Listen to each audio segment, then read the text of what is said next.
Hello बच्चों, चलिए प्रश्न को प्रारंभ करते हैं। कारण सहित बताइए कि यह सत्य है या असत्य। किसी सदिश का परिमाण सदैव एक अदिश होता है।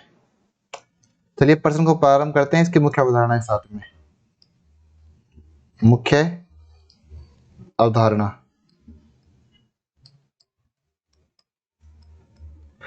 तो यहाँ पे हमारे पास में दो बिंदु आते हैं। पहला कि सदिश और अदिश क्या होता है। सदिश सदिश एक वह राशि है जिसका कि परिमाण तथा दिशा दोनों परिभाषित होती है, और अदिश वह राशि है जिसका केवल परिमाण ही डिफाइन होता है, परिमाण ही परिभाषित होता है। ठीक है, दिशा डिफाइन करना संभव नहीं है। दूसरी चीज, सदिश, दो सदिशों को जोड़ना संभव है। दो समान विमा के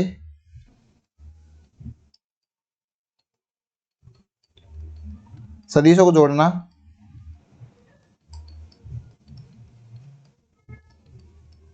संभव है, और परिणामी एक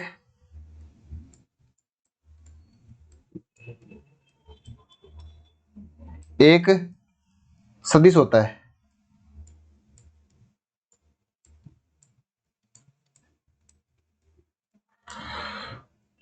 तीसरा मुख्य बिंदु, यहां पे हम किसी भी सदिश को, जैसा कि अपन जानते हैं, हमने मतलब मुख्य नंबर बिंदु नंबर 1 में ही लिख दिया। ठीक है, दो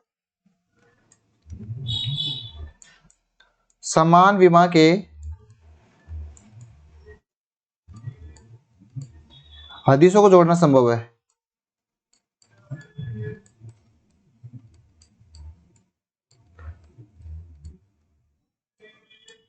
ठीक है, और परिणामी एक आदेश होता है।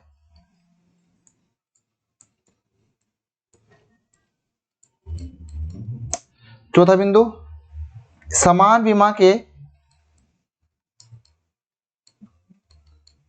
सदिश और अदिश, सदिश तथा अदिश को जोड़ना संभव नहीं है।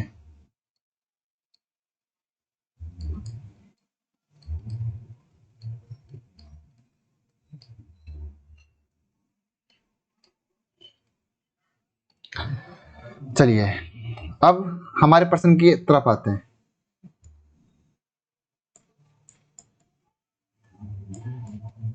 तो जैसा कि हम जानते हैं कि कोई भी वेक्टर है, कोई भी सदिश है, तो मान लो कि हमारे पास में ये एक्स एक्स और ये वाई एक्स है। एक 2D प्लेन लेते हैं। ठीक है, ये एक्स एक्सिस है और ये वाई एक्सिस है। तो कोई भी वेक्टर को डिफाइन करने के लिए, जैसे कि हम जानते हैं, इस सदिश को परिभाषित करने के लिए उसका परिमाण तथा दिशा देनी होती है।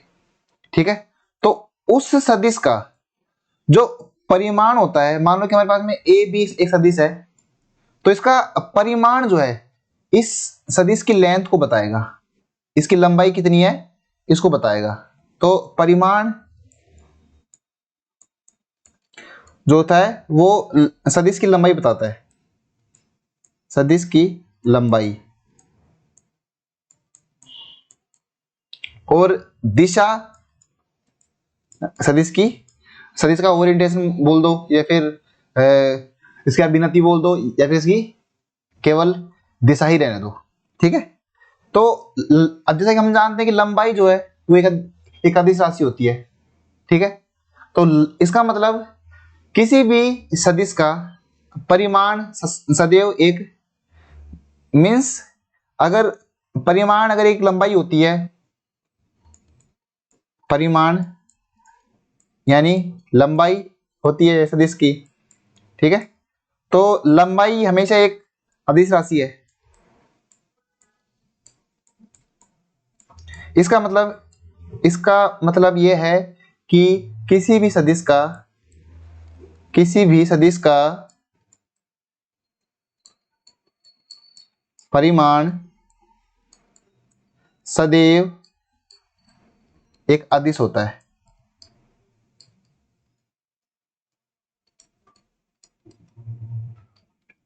तो ये उपरोक्त प्रश्न का उत्तर है। आशा करता हूँ आपको समझ में आया होगा। धन्यवाद।